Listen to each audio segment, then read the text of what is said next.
Does President Trump support federal agencies contracting with Elon Musk's AI company? I don't think so, no.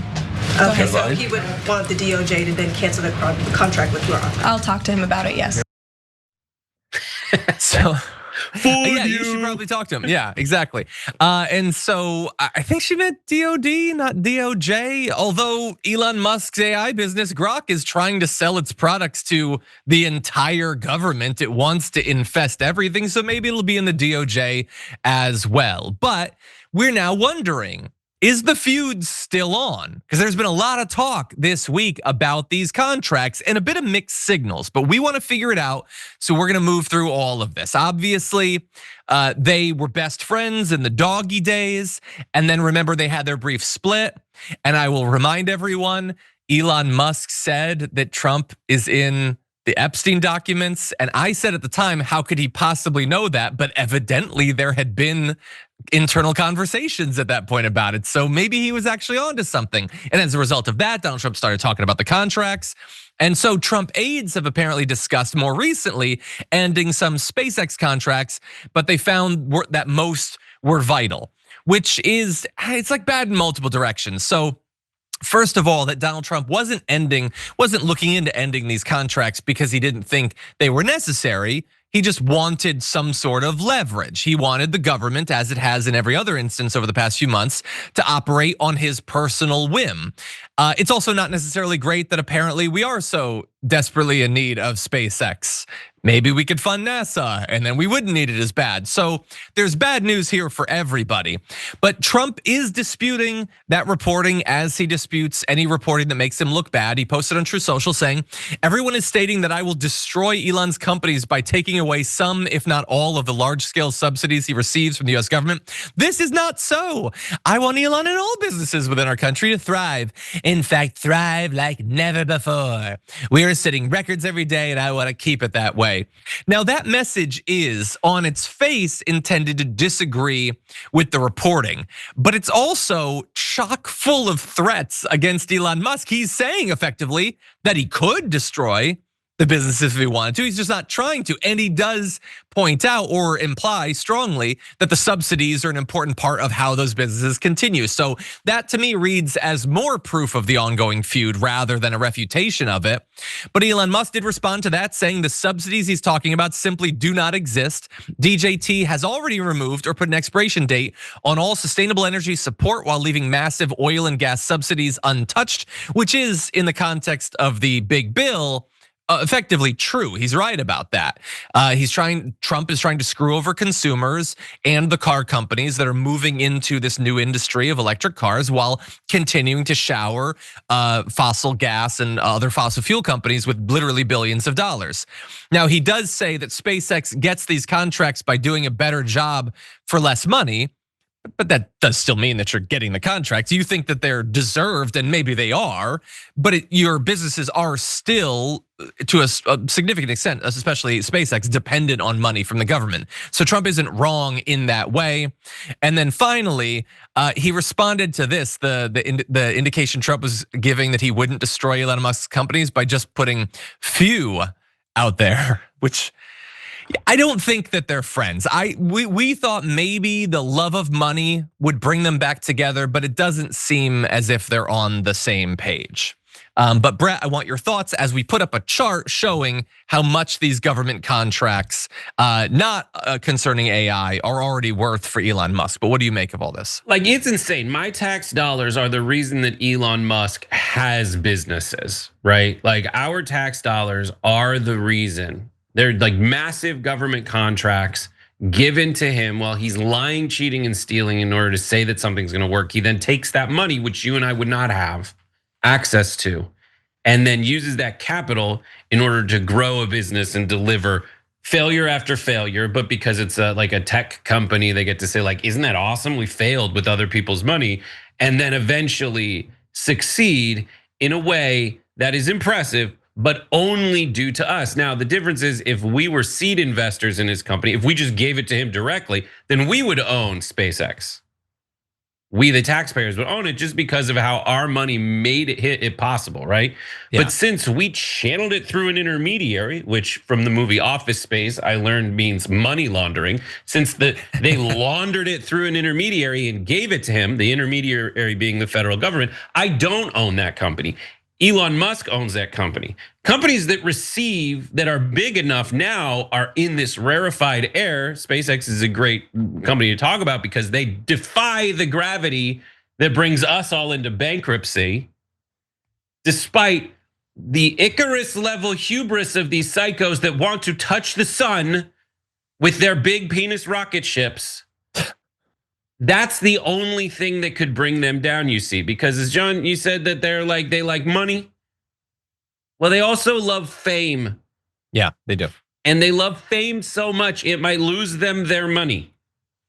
And at the end of the day, even if Elon Musk loses his money, when Donald Trump loses his money, there are bankruptcies he can file for and government handouts, socialism for the rich. As you know, MLK says, rugged individualism for the poor. They say that, pretending to be friends of ours, but of course they can, get a lot of distance out, a lot of effectiveness out of their messaging, saying that they're friends of us and love us because they dominate social media now. Yeah, they literally own it. They can literally buy it up and twist the algorithm to their own benefit, which Elon Musk has done multiple times. Well, let's continue on with this. We've been critical of this relationship, but we want to move into some of the contracts, which, as we alluded to earlier, do have to do with AI. This big AI bill just passed, and I want to talk about a strange ally on our side. Buckle up, this is gonna be a wild ride because Marjorie Greene posted another one of her massive manifestos on Twitter, and it has to do with Donald Trump's new AI bill that he just signed. And spoiler alert, we're gonna bring it up right here. It's good. Like, I was reading it and I was like, okay, she has many concerns about the AI executive order. Okay, then she says, I understand the promised benefits of AI, but I remain committed to protecting state rights, human jobs, human lives, human rights, our environment, and critical water supply. That is a paragraph in a Marjorie Greene message on social media that somebody wrote at the very least. The vocabulary is too good for me to be 100% sure it was her, but I thought, okay, that sounds good, but it's gonna go into some territory that's like, oh, she's gonna talk about DEI or something. And I just kept reading and I didn't actually find that. She talks about the fact that the bill cracks down on states regulating AI for like 10 years in a time when, if there's ever gonna be meaningful regulation of AI, it has to happen in that time. And who is Donald Trump to tell the states that they don't get to say what happens inside of their own borders on AI? So she's right on that. She talks about rushed AI expansion of data centers that's gonna have massive impacts on both electricity, the environment, and water supply. And she's right about that. She talks about how it's gonna draw water away from other things that need it, like literally millions of gallons per day. And she's right that it's gonna lead to water wars, but not literal water wars, but conflict between the states over access to this water. We're already seeing that in some areas. The data centers are only gonna make it worse. And she's pointing that out. She even mentions PFAS chemicals, which again, yes, that is a concern. And she talks about the fact that a lot of these areas are going to be rushing to the bottom to attract these data centers and sort of economically screwing themselves over in that area. And so she said, this needs a careful and wise approach. The AI executive order takes the opposite. And she's right, like, I'm sure she's gonna come out with some addendum to this that's gonna make it absolutely the worst, and I'm ready for that when it comes. But yeah, I do think that the turn that the administration and the Republican Party more broadly, because in addition to this executive order, as I said, there are components of the big bill that touch on AI. They have really just decided hands off. And who can be surprised by this? All of the companies, all the billionaires who own the companies that are working on these massive AI models, they're building these huge data centers, including Mark Zuckerberg, who wants to build one the size of Manhattan. They're all massive donors to Donald Trump and the Republican Party. And they're getting back from the administration what they bought the administration for. And so I like the consistency here from Marjorie Greene, although she remains terrible on literally everything else. So Brett, what do you think? There's a lot there. I think you'll get Marjorie Taylor Greene more on your side when you tell her that what PFAS chemicals trigger medically is called a spontaneous abortion. That is the proven side effect of PFAS chemical. I think that what's sad about this is Donald Trump's EPA is basically taking away its own ability to enforce a lot of that, period. That was yesterday, literally yesterday's news, that they were they were saying like, oh, greenhouse gases don't hurt anyone, so we're not gonna do anything about greenhouse gases. Like, that's it. I encourage this kind of behavior because here's what happens.